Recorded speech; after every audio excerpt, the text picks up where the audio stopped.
आवाज़ और तस्वीर की दुनिया के दोस्तों, स्वागत है आज आपका इस छठे एपिसोड में। राजस्थान का इतिहास विभिन्न लोगों की शौर्य कथा और आत्मसम्मान को समेटे हुए है।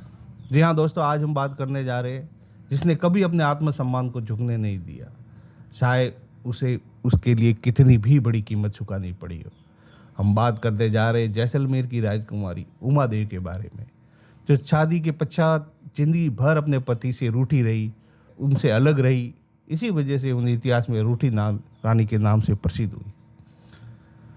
ये कहानी शुरू होती है 1530 के दशक से, जब जोधपुर के राजा राव मालदेव चारों तरफ से अपने राज्य की सीमाओं को बढ़ा रहे थे। उस समय राव मालदेव की छवि एक शौर्यवान और शक्तिशाली राजा की भांति थी। अपने प्रचार कार्य में राव मालदेव ने जैसलमेर पर भी आक्रमण करने का फैसला किया। इस बात से चिंतित जैसलमेर के राजा राव लूणकरण, जब उन्हें कोई रास्ता नहीं दिखता है, तो उन्होंने अपनी बेटी उमा देवी की शादी राव मालदेव से करने का प्रस्ताव उनके सामने रखा।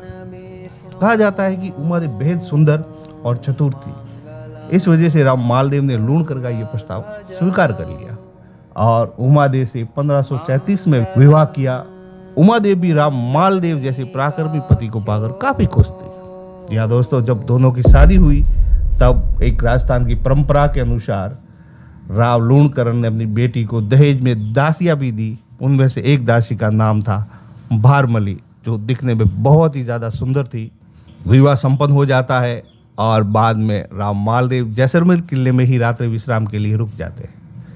उधर उमा देवी अपने कक्ष में अपने पति का इंतजार कर रही होती है, वो तैयारी कर रही होती है अपने शादी की पहली रात की। लेकिन मालदेव अपनी पत्नी के पास जाने की बजाय वहीं पे महफिल सजाकर शराब और मौज शौक मस्ती में शायद ही भूल ही गए थे कि उनकी नई नवेली दुल्हन इंतजार कर रही है।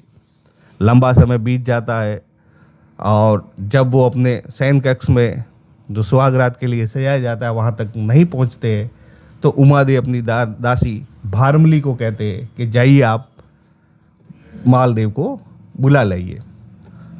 अब यहाँ से कहानी में एक पॉइंट शुरू होता है कि भारमली, जो बहुत ही ज़्यादा सुंदर थी, वो पहुँचती है वहाँ पर जहाँ पर महाराज अपने महफिल सजाए बैठे हैं और शराब का दौर चल रहा है। भारमली पर नज़र पड़ते ही राजा मोहित हो जाते हैं और अपना दिल दे बैठते हैं और वहीं पर वो अपना समय गुजारने लगे। जब काफ़ी घंटों के इंतजार के बाद भी राजा अपने शयन कक्ष यानी सुहागरात के कमरे में उमा देवी के पास नहीं पहुंचते हैं, तब उमा देवी वहाँ से जाती है उन्हें ढूंढने, मालदेव को। और मालदेव को ढूंढते ढूंढते जब वो उनके महफिल खाने में पहुंचती है और उन दोनों को अजीब हालात में देखती है, भारमली और राजा मालदेव को, वहाँ से उन्हें अपने आत्मसम्मान को ठेस पहुँचती है और वहाँ से रूठ जाती है, नाराज हो जाती है और वहाँ से चली जाती है।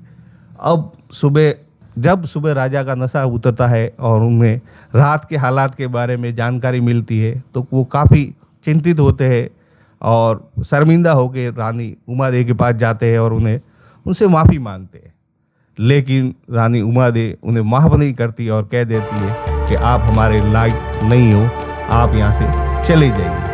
और इसके बाद राजा मालदेव अपनी बिना दुल्हन की बारात लेके जोधपुर आ जाता और ज़िंदगी भर उमा देवी जोधपुर नहीं आने का प्रण कर लेती है और वो पूरी ज़िंदगी राजा मालदेव से रूठी रहती है और वहाँ पर जोधपुर कभी नहीं जाती। लेकिन 1562 में राजा मालदेव की मृत्यु हो जाती है, जिसके बाद रूठी रानी आती है और उनकी चिता पर बैठकर सती हो जाती है। तो दोस्तों, ये कहानी थी रूठी रानी की, जिसके बारे में प्रसिद्ध है कि वो अपनी ज़िंदगी भर अपने पति से रूठी रही और कभी ससुराल नहीं गई। लेकिन अंत समय में जब उनके पति का स्वर्गवास हो गया तो उनके साथ पत्नी धर्म को निभाते हुए सती हो जाती है उस समय की परंपरा के अनुसार। लेकिन दोस्तों, ये कहानी यही ख़त्म नहीं होती, क्योंकि इस कहानी में सबसे बड़ा किरदार आया था, एक नाम था भारमली का। तो उस भारमली के बारे में हम जानेंगे हमारे अगले एपिसोड में, जो काफ़ी सुंदर एपिसोड होगा।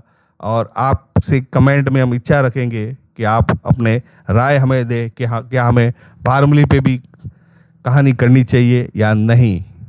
धन्यवाद दोस्तों, बहुत बहुत शुक्रिया आपका कहानी में यहाँ तक बने रहने के लिए। और इसी उम्मीद के साथ आपसे इजाज़त लूँगा कि सांसों ने वफा की। तो मिलेंगे एक और नई कहानी में।